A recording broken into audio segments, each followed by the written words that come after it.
emergency in the 24, 48 hours that are ahead. But that experience that you've had before puts strength in this community, puts spirit and resilience into this community that will prepare you for the hours and the days that are ahead. Today you'll hear the very best information from the very best people that are in charge of the Bega Valley bushfire emergency. We'll tell you everything we know, and we'll be frank and honest with what we don't know, with the aim of giving you the best information you need to prepare yourself and your loved ones for the days and the hours that are ahead. Today we'll hear from Bega Valley Mayor Christy McBain. We'll hear from John Cullum, a fellow you know well, from Far South Coast Rural Fire Service. From New South Wales Police, we'll hear from Rod Smith and Brad Ross. And then there'll be an opportunity for you to ask questions, and we'll get those answers from the Brains Trust assembled. Our time here is limited with you this morning, so we'll do our best to cover as much ground in the time available. These guys do have to get back to the Emergency Operations Centre in Bega and continue their planning and their leadership there. We'll make a start with Mayor Christy McBain. Thanks, Ian. Morning, guys. Sorry we're not here under better circumstances, but as you all know, we are in quite a dynamic situation, and your safety is leading our thinking and planning and managing this bushfire. So that you're aware, formal evacuation facilities have been wound down at Bemboka and Eden. However, the Eden Evacuation Centre is open for registrations for those people who need to let their needs be known in that area. If required, in the next couple of days, provision will be made to ramp up and make more permanent space in an evacuation centre in Eden. We are moving people towards evacuation centres at the Bega Showground and Club Sapphire Marine Village, as we can better cater for needs in those centres. One of the reasons we've done this is because we have to acknowledge the fantastic work done by volunteer agencies at a number of evacuation locations across the Shire. People like Surf Life Saving Clubs, Marine Rescue, Red Cross and the SES now have their own welfare and safety needs to consider. If you have the ability to camp or caravan and be self-sustained, Berringal Sporting Complex is an option for you, as is the Pandula Beach Sporting Complex. We know that bushfire conditions will start to deteriorate again Saturday afternoon, leading into Sunday morning. Temperatures on Saturday are forecast to be in the low 40s. Wind will strengthen and come from different directions during Saturday. We can't guarantee your safety at Bemboka and villages to the north and south of there, at Eden and villages to the south and west of there, or at Tathra and Callaroo. The Bemboka-Tathra Road is open now, the Cabargo-Bemboka Road and the Princess Highway south to Bega is open, the Princess Highway from Eden to Bega is open, and the Bega-Tathra Road is open. If you're a resident of Bemboka, Eden, Callaroo or the surrounding villages and don't have the means to stay and possibly defend your home and your life, we strongly advise that you leave now. We ask for people in Bemboka who don't have the means to stay and possibly defend your home and your life that you think about leaving now. If I have not specifically mentioned your town or village, you are required to make a decision for yourself. You need to enact your bushfire plans and make a decision early about whether you wish to stay or whether you wish to leave.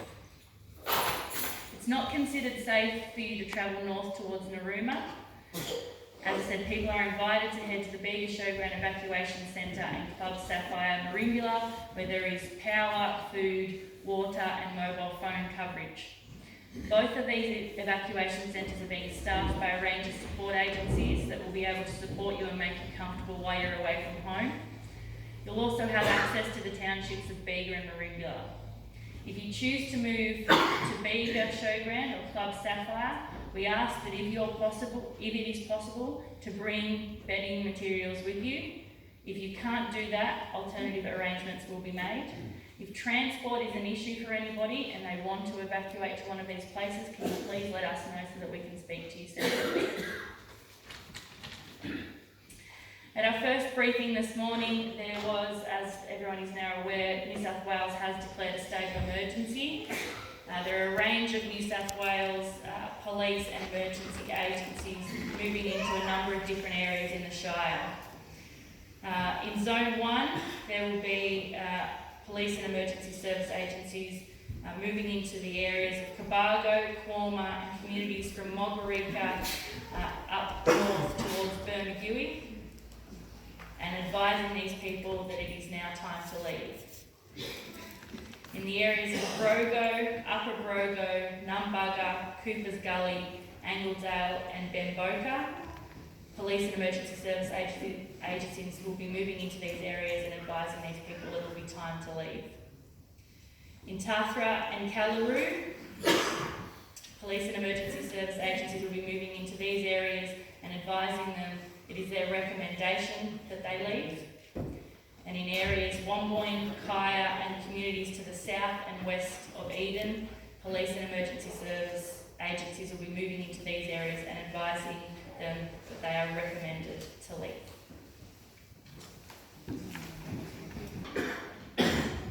Thanks, Ian. Welcome everybody. In a pretty serious situation. I'll just give you a bit of an overview of what we're dealing with the fire going.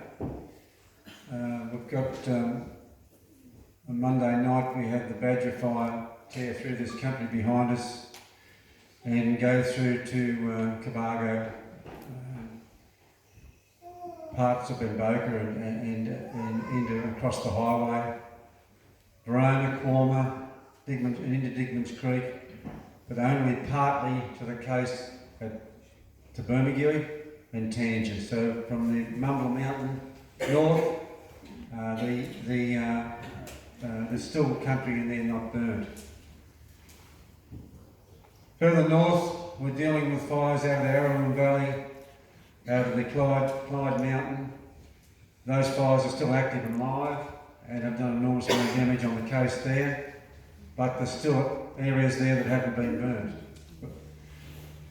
To our south, we've got 3 serious fires coming in, one into the district at the moment and 2 more potential heading into the district. The Bemboka country, there's fire in there, Naji, there's already fire in there from the Cairn River fire. We have Cooper Canberra, which is further to the north of that fire, 10k south of the border, and looking at coming into the valley in the next day or so, and a fire in that Bombala country looking like coming into White Rock and those areas to our southwest. So we're sort of surrounded by fire. A lot of activity further west, getting into Sherman and those sort of areas, so a lot of country alike in our valley.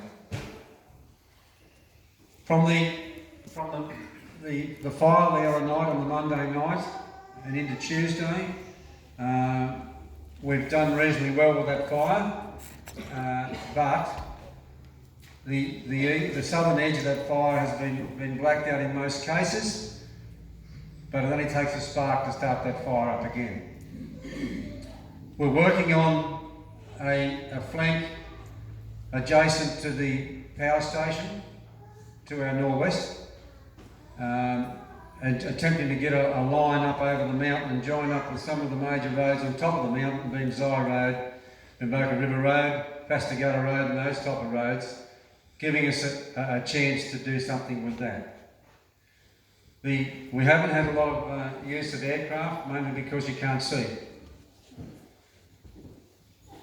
We believe we can cut this off today if we can get up the mountain.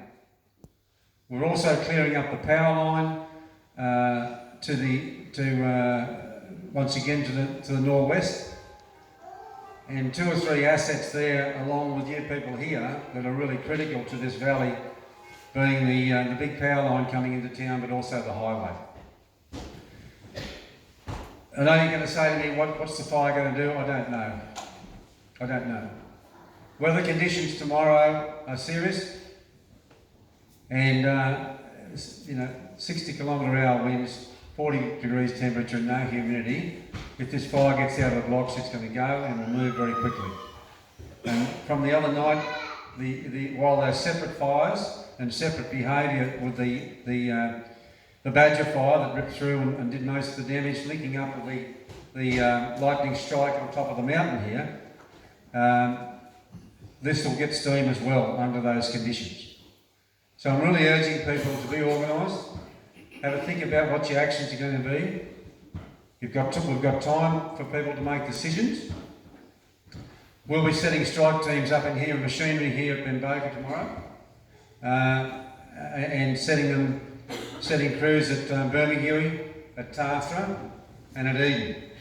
Strategically putting our groups there for a response, and those groups and those trucks will be moving about, familiarising themselves and looking at possible breakout.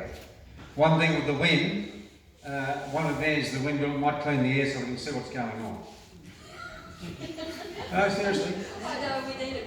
Because at the moment things can light up and we don't know there's a fire going. So that's where we're at there. You might say, well, we haven't got more resources yet. Resources are stretched everywhere. We've got all the South Coast alight, we've got a lot of areas in the Monera alight, we've got Victoria alight. So that'll be the plan for tomorrow, and set up strategically machinery, water carts, that type of thing. Very similar to what we did on the day of the 15th September when the Yankees Gap fire took off and went through Numbuga and went through that country there. So that's about me. If any questions, we might take them at the finish. Anything you're concerned about, anything that you're not sure about.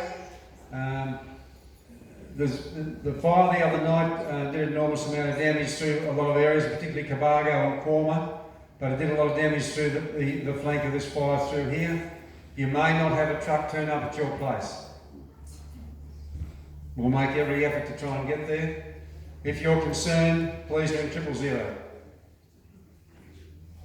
The other night, I think there was about 90 calls to 000. But that's the lifeline that for you to go to, and we'll go to a comm centre and get back to us if you're identifying fire, or you're threatened, or you're trapped, or whatever. Please know your own communication styles, how you're going to get out, how you're going to source information. Can you ring 000? So those things are really, really important. And stick with your communities, your little localities, and talk and work together, because this situation, this serious situation, it requires everybody to be working on the same page. Thank you. This is helping to deepen your knowledge of what's going on and deepen your understanding of the advice and the preparation you need to make for those that you love. For anything you want clarity on, or anything you feel like we've missed, there'll be an opportunity to ask questions shortly with the people gathered.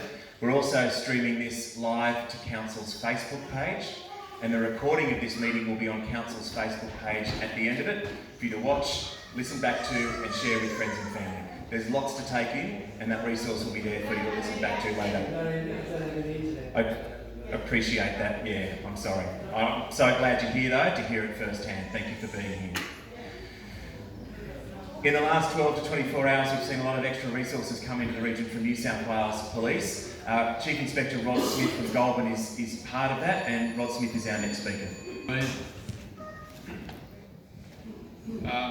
Thank you all for coming here this morning, and I know that some of you here have already been affected by the fires, and our deepest sympathy goes to you people who have already been affected. I'd also like to acknowledge the outstanding efforts of the RFS and John's team, who I've witnessed firsthand, who are doing their utmost to save as much property and life as they can in pretty unique and catastrophic circumstances. They really are an outstanding bunch of people who are doing their best. You've heard the messages about the weather tomorrow. Tomorrow is a little bit more kind to us than the prediction for tomorrow. Our job here, other than coordinating the operation and allowing the RFS to go about and do their job the best they can, is about providing warnings to you people in respect to what is ahead of you, and that we don't particularly know. But having a look at the forecast, tomorrow looks to be quite a significant risk, which is why the Premier has declared New South Wales in a state of emergency, as has Victoria. So today provides an opportunity for you people and for us. We're bringing in a lot of resources today. There will be quite a few police coming from Sydney, Wollongong, Goulburn and surrounds to help today.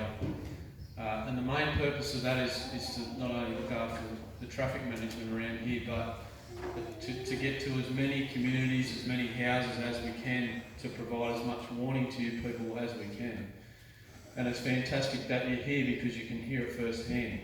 We don't know what tomorrow is going to bring, but it doesn't look good. Our suggestion is for you to do what you can to protect your property today and to leave. That is our suggestion. The problem we have is the level of smoke doesn't allow you visibility to see how far the fire is. Today you have an opportunity, when the roads are open and the weather as it is today, is to prepare your homes and then go somewhere that's safe. And that's our recommendation to you. Tomorrow you might not have that opportunity. Once the fire is at your doorstep and there are no way out and no way in for rescue crews, that's when it becomes really dire for you, and that's what we're trying to avoid today with providing messages to you around making those decisions today when you have the opportunity to prepare your place and to get to somewhere safe. And then obviously we pray for what might happen tomorrow, that it's in our favour. So it's as pretty simple as that. I'd like to reinforce the messages that John just provided. The police will be going around today delivering that very same message to as many people as we can, to warn as many as we can, and to provide as much support to you people and to our RFS and other emergency services as we can, to make everyone as safe as possible. But the last thing we want is any more lives to be lost, any more injuries to be sustained, and any more property to be lost. So please take heed of those warnings. Consider how prepared you really are to fight a fire tomorrow. And from experience, I know that a lot of people think that they're well prepared, when in fact they're probably not. And you need to have a good, hard, serious look at, realistic look at your circumstances tomorrow as worst case scenario. If it happens to you, where do you leave yourself? So our recommendation, considering the very unique circumstances that we have, is to make that decision today and get yourself somewhere safe. Sergeant Ross has a far better local knowledge than me of this area, and he's been coordinating our rescue operation so far and has been doing an outstanding job. So I'm going to ask him now to provide you more details around evacuation centres, safe places to go, and those types of things. Thank you.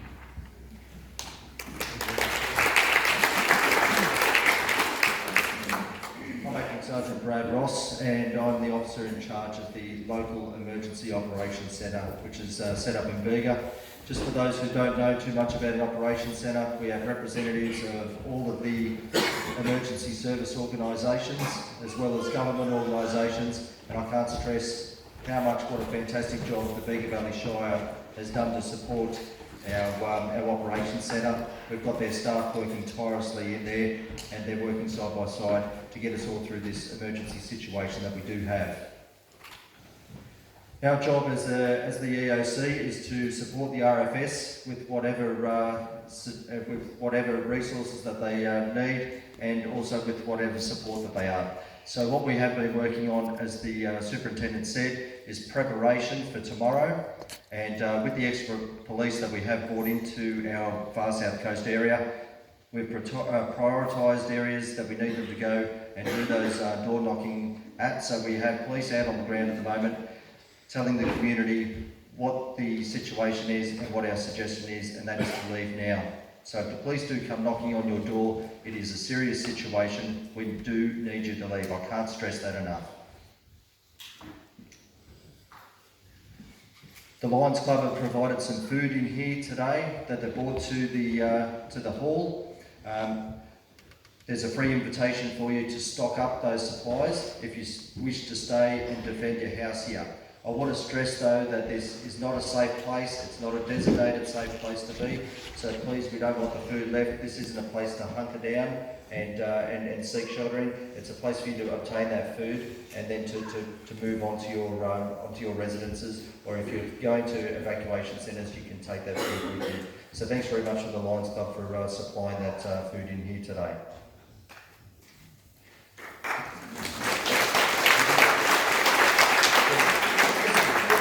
It really is good to just see the community banding together. I mean, we're all in this together. Everyone is really working very, very hard together to make sure that we get through this emergency situation as safely as we can. So, mate, it's just awesome to see everyone pulling together. So I'm very, very proud of the community and their efforts, but we are in for one hell of a tough day tomorrow. In regards to the team at the moment, we're working extremely hard and extremely well together, and we'll continue to do that. As I said, so today it's been about preparation for tomorrow. At the same time, we're also looking at and working on the recovery process, because as you're aware, your community has been affected. The township of Cobargo has been dreadfully impacted, and so has the townships of Palmer. A number of those localities have got active crime scenes in them. We've got building assessment teams working through those to clear those houses. We've had to reunite, unfortunately, victims in regards to this emergency back to their houses. The people have been taken back to their houses to see the states of them. So our heart does go out with them. We've got a lot of empathy for you all. You are going through a very, very tough situation. Would we just stress that you give us patience during this? It is going to be a long recovery process. None of these things are ever quick. We are working as hard as we can to get you all back to your houses safely, but we need to do it in a safely and an orderly manner. So please, if your house is involved in fire, it is an investigation that we have to do thoroughly. We had a visit from the state coroner yesterday, and she was taken through the fire grounds, and she's seen the devastation for herself. And because it is an investigation, there are certain official protocols that we have to follow, so please just try to be as patient with us as you possibly can. But we will try to get you through this situation that we all face as safely as possible. The decisions that are made are not made lightly, that they are made by a committed team which has just one goal in mind, and that is to get you all through this safely. So please look after yourselves, adhere to the advice. Word of mouth is sometimes the best form of communication, because I know that a lot of you here are on social media and don't have access to computers. So please, if you know people who are vulnerable and that need this information passed on to them, please let's get it out there as quickly as possible. I won't take any more of your time. Good luck everyone, and stay safe.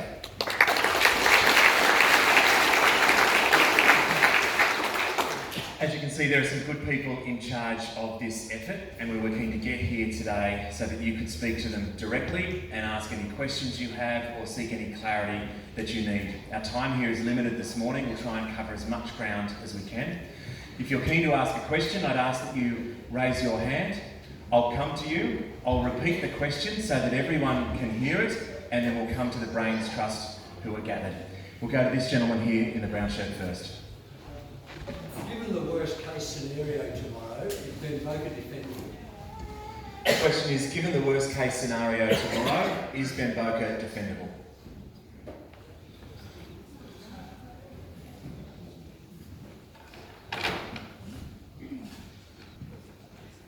Good question. We're making every effort to defend as much as we can. A lot of property here in town. It's pretty well prepared, Bemboka. There's a lot of other properties around the district and outlying here. Fire is very indiscriminate. It'll pick off a house that you think is defendable or not defendable. I can't answer that for you. We don't know what's ahead of us tomorrow.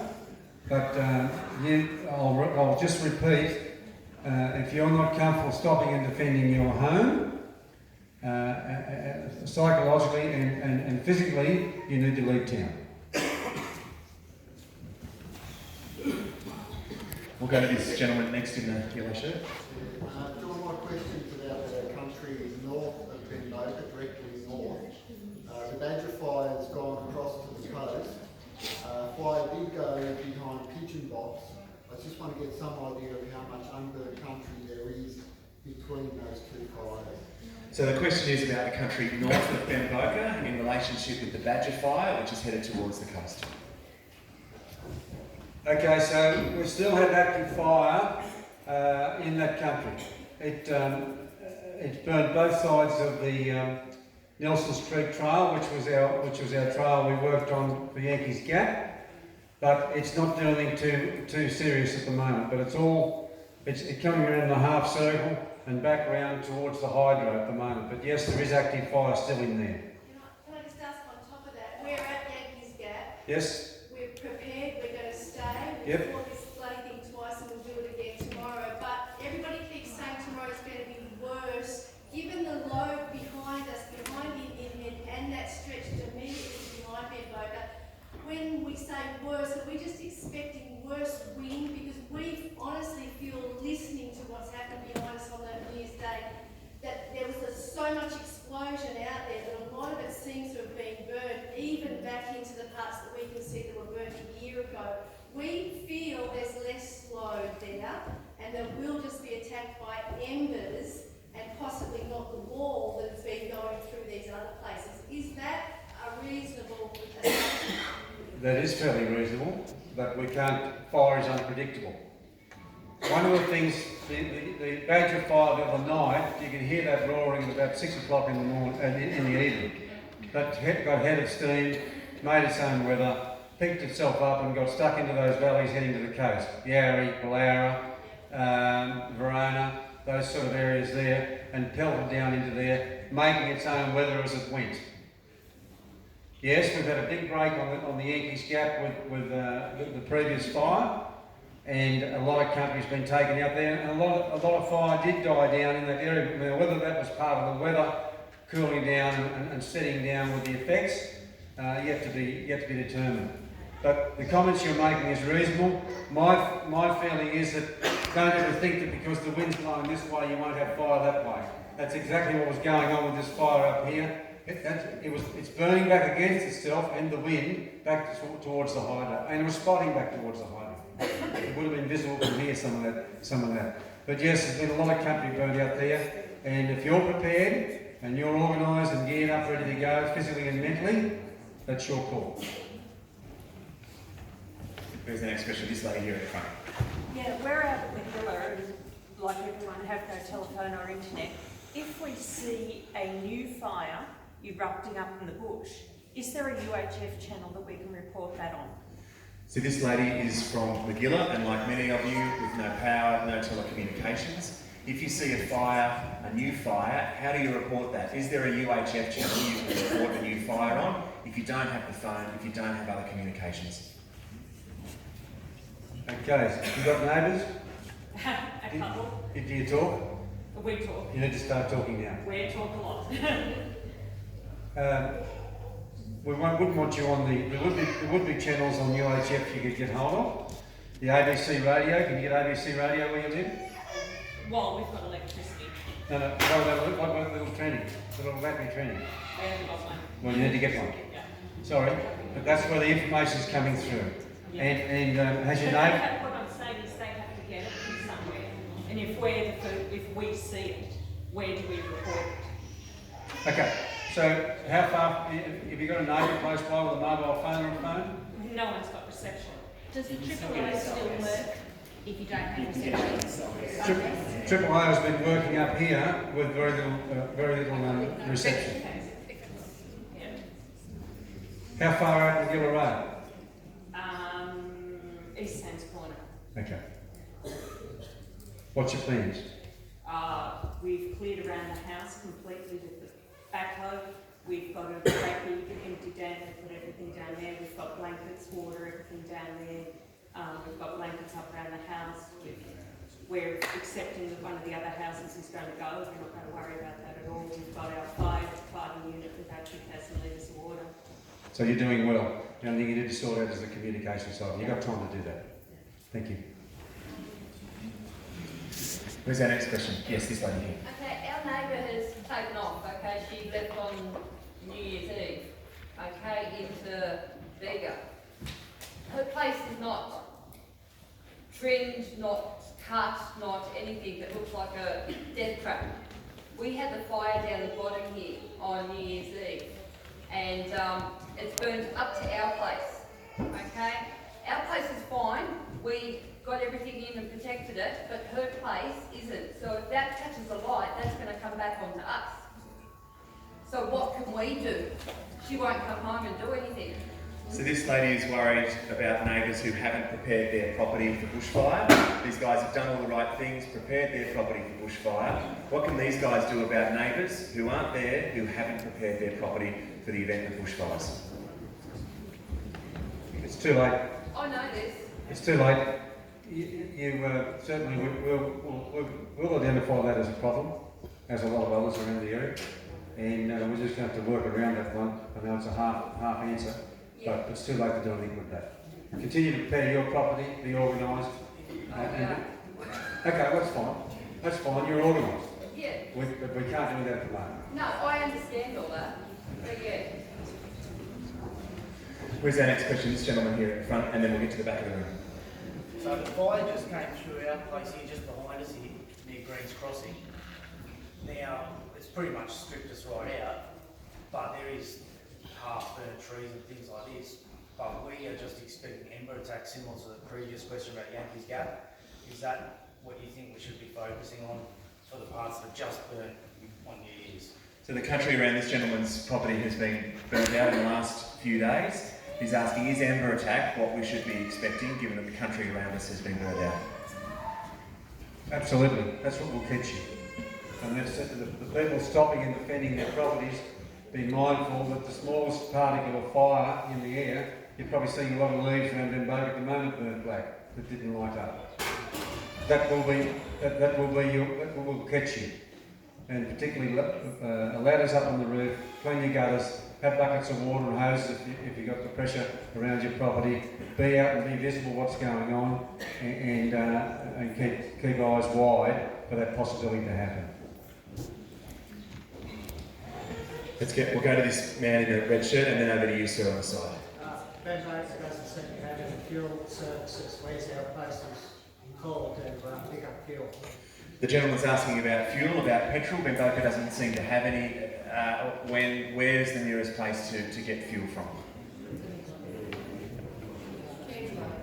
Yeah, Bega and Candelo. There's no diesel in Candelo. Yeah, Bega. I have now. Thanks very much. Yeah, got it now. So just repeating, your nearest access